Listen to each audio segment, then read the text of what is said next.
Some of this wood is pretty good. Some not so much. But it's wood that Andrew had milled up years ago. And I'm not sure if it was off his property or one of his jobs or what it was. I'm not sure. But I'm going to be building them cabinets in that entryway with this stuff.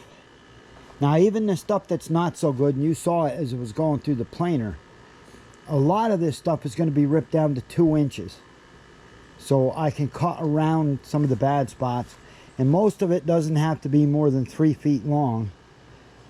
So that gives me the option to cut around. And like a board like this one's really good. So I can use this for the rails and stiles of the one side, where it's going to be more like a wardrobe, where he can come in and hang his coats up and stuff. What I'm using here is a jet 20-inch planer, and it doesn't have the solid blades on it. It has, I forget what they call it, but they twist as they go around. A series of 100 and some short blades. It's got a 5 horsepower motor. Unfortunately, it lives outside for the time being because I don't have my garage built. But this planer is a monster. I've planed every stick of wood in my house, and I'm not done yet.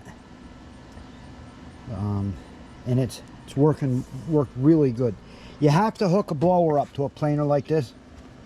If you don't hook one of these up to it, it just clogs the whole thing up. It can't discharge through this chute without having a vacuum sucking it out. And this trailer, I kind of designed it a little bit to do exactly what I'm doing. And then I take the chips over to Jesse's house, and Janine uses it for bedding and stuff. We use some for bedding too, but she has a lot more animals than we do.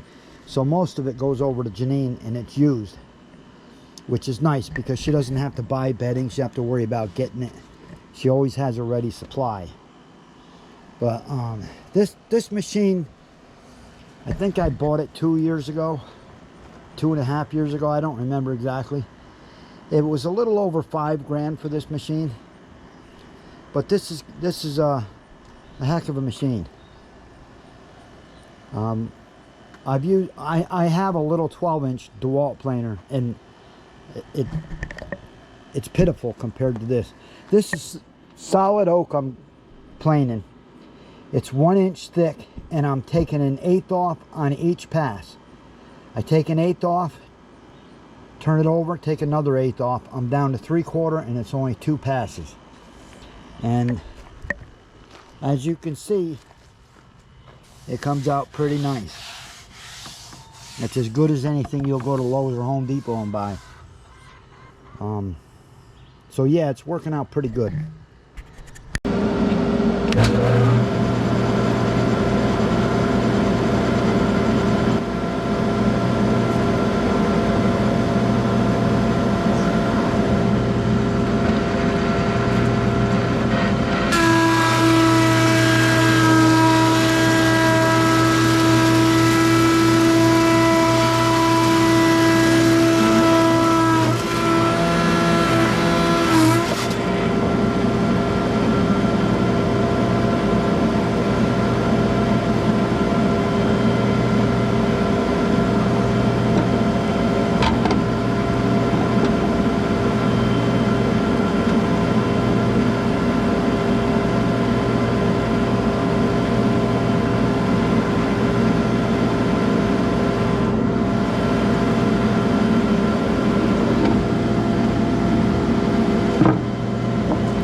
This is a solid piece of oak, planed down to about 2 3/4 inches.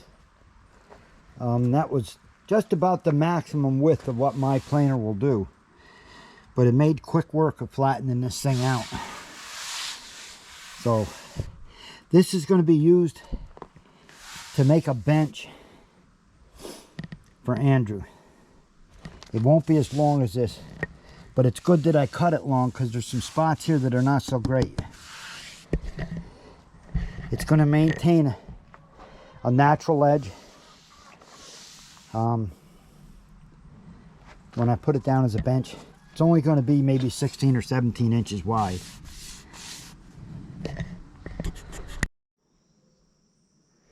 What I'm doing here is I'm squaring up this oak slab that we're going to use for a bench. So I don't have a track saw, but for the last 40 some years I've been using a level and clamps, and it works. So this is thicker than what I can cut with my skill saw, so I'm going to have to flip it over and cut it again, and hopefully I match up the cuts.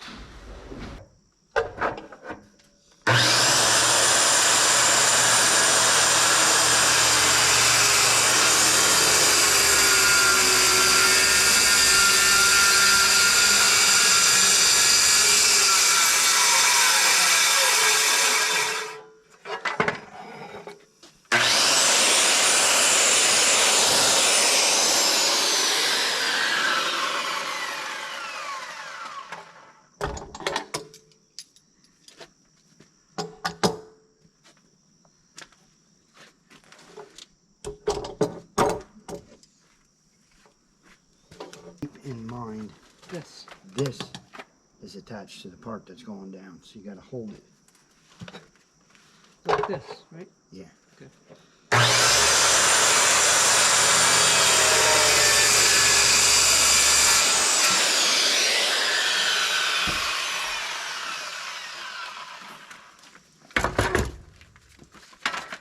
Is it?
I'm going to show you how to take a table saw and turn it into a joiner to straighten up this wood. It works on smaller, long, not long lengths. You wouldn't want to try to do it with 10, 12 footers or something. But 3, 4 footers, which is mostly what I'm going to be using, this works. The first thing you do is make sure your blade is square. Lay a square on there and make sure that it's perfectly 90. Then what I did is I found a piece of wood here that's straight, and I can make a fence with this. So what I'm going to do is I'm going to set this saw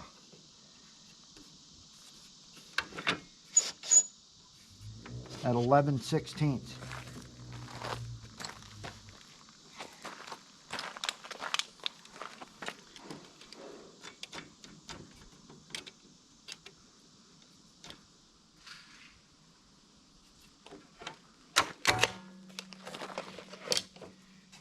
Then I'm going to fire it up and I'm going to drop this down in and run it the rest of the way out.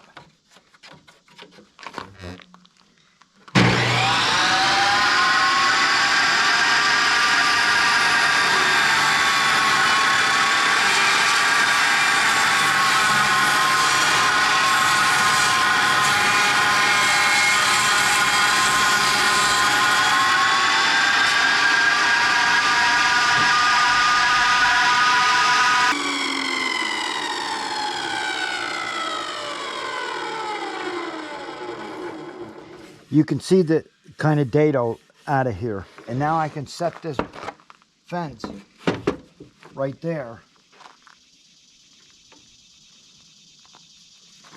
And I'll clamp this to the fence.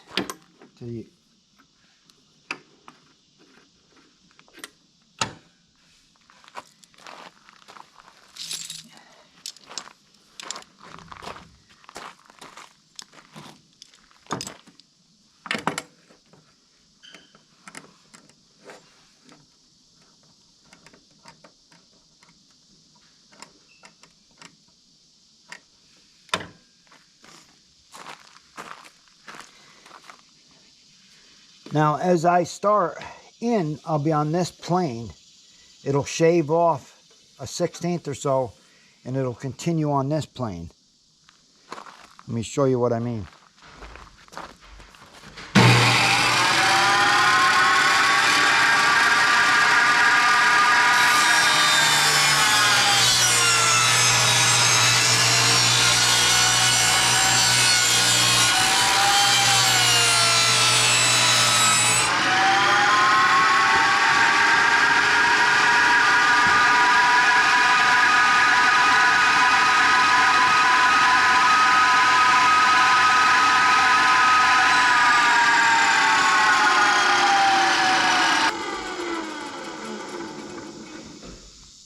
Now I've got a straight edge on this.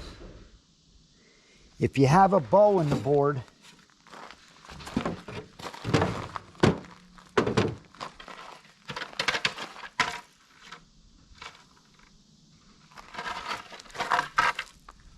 this board, I'm exaggerating, but this board bends like this. So you want to start with the concave part against the fence. If you put the other against the fence, it's going to want to do this. So you put the concave part against it, and you may have to do more than one pass. That other board was reasonably straight, so one pass did it.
That's reasonably straight now.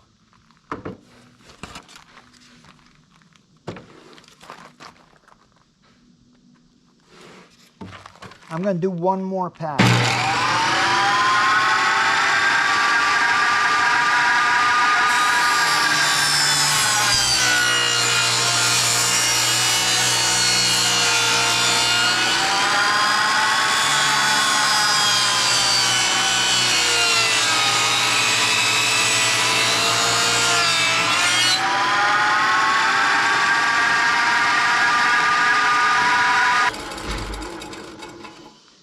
Now I can go through and square up a bunch of boards or straighten up a bunch of boards, and then when I need to rip them to size, I'll just take this fence back off and I'll rip them to what I need.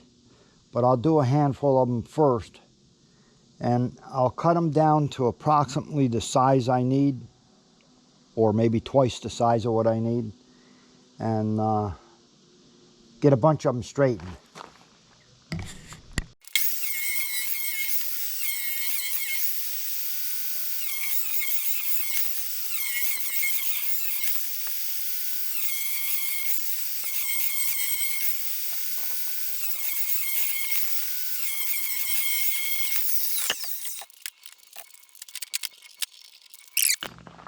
As an afterthought, I know I'm going to get a bunch of comments. I should buy a joiner, I should buy this, I should buy that. Here's the situation. I'm going to be 67 in November. I kind of want to retire at some point and to invest in a whole bunch of tools that I haven't used in the last 40 plus years of doing this. Doesn't make sense. So I may do things a little on the old-fashioned way, but it doesn't hurt to learn how to do things the old way without all the fancy equipment. I'm using a beat-up old table saw and chop saw, and basically that's it to build these cabinets. And that's all I need, because I've learned how to do it this way.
Come on.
So there, the cabinet is built.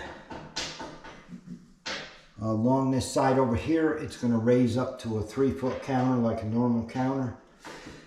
This is a bench that they can sit down and take their boots on and off or whatever. There'll be a couple of doors here for storage, maybe even boots. The natural edge will go on the top. I have to do a little work on that to make it fit against the wall good. But this cabinet is done other than the kick space. And I'm not doing the kick space now because I want to continue that down through with the rest of the cabinet. So now I'll try to fit the top nice.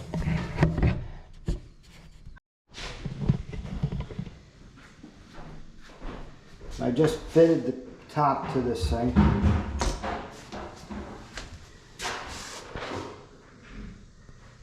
A little slight overhang, which is what we want. It's flush on this side because there's going to be the other wall coming up for the cabinet, which is going to be up to 36 inches. So this has to be flush here. Came out pretty good.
Raise it up. Raise it up. Raise it up.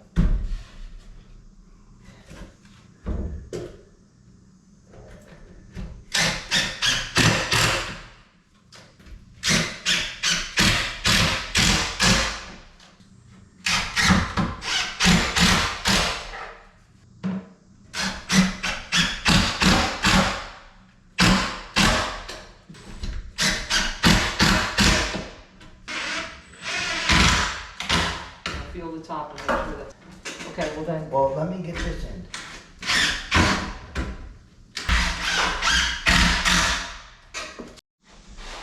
I put this piece in here to straighten this front. And of course the bottom will have a piece as well, be the floor, and that'll straighten that. Because you get something this long and it's, you know, it's gonna go in and out.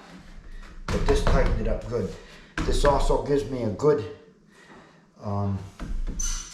point to either fasten the top to or glue the top to. Depends on what Andrew ends up wanting to do with this. But so you can see you've got the face done.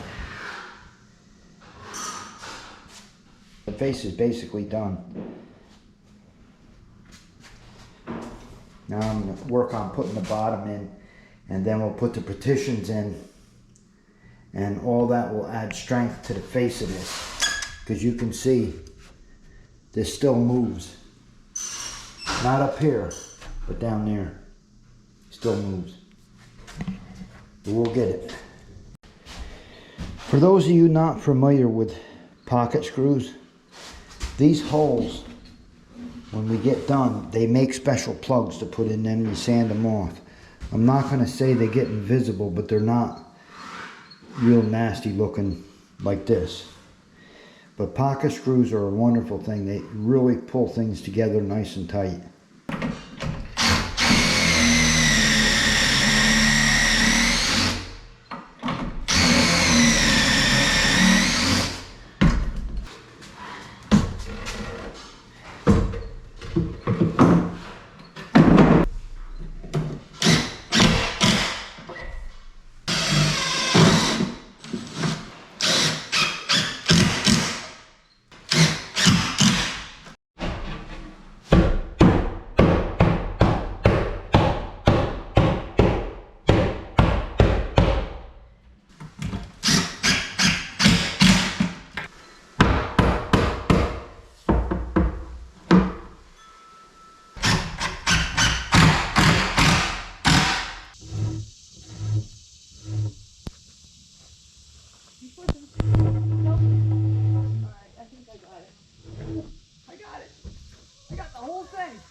You want me to just go and put it right on there?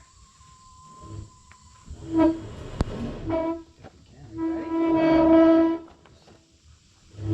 Get underneath it. Huh? Get underneath it.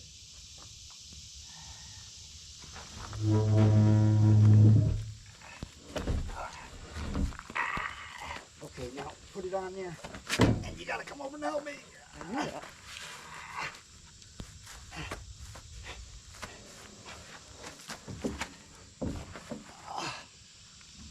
Let it sit on the thing.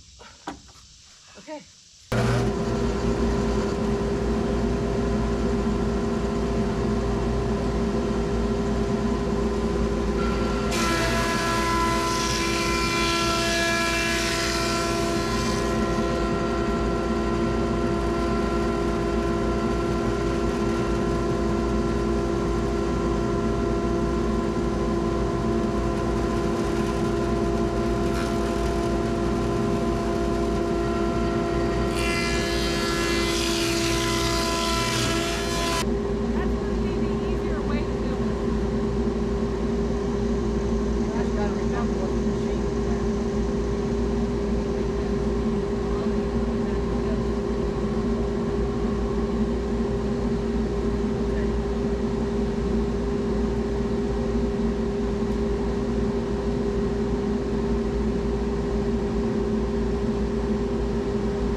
now get over here quick.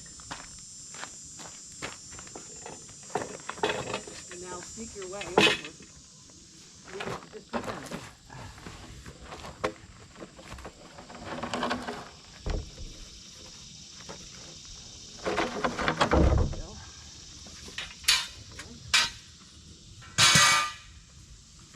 I did it. I will. Keep going. One more. Now, got on the end.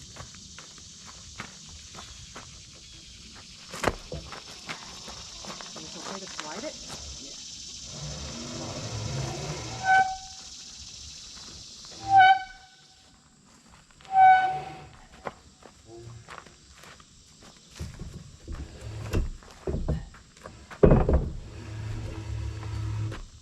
Good.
Well, that's one side. It's ready for the doors and drawers. So this is all wood that Andrew had milled up years ago, and I planed it, straightened it, and used it to build these cabinets. So I'm going to end the video here because it's going to be too long if I do the other side. So thanks for watching.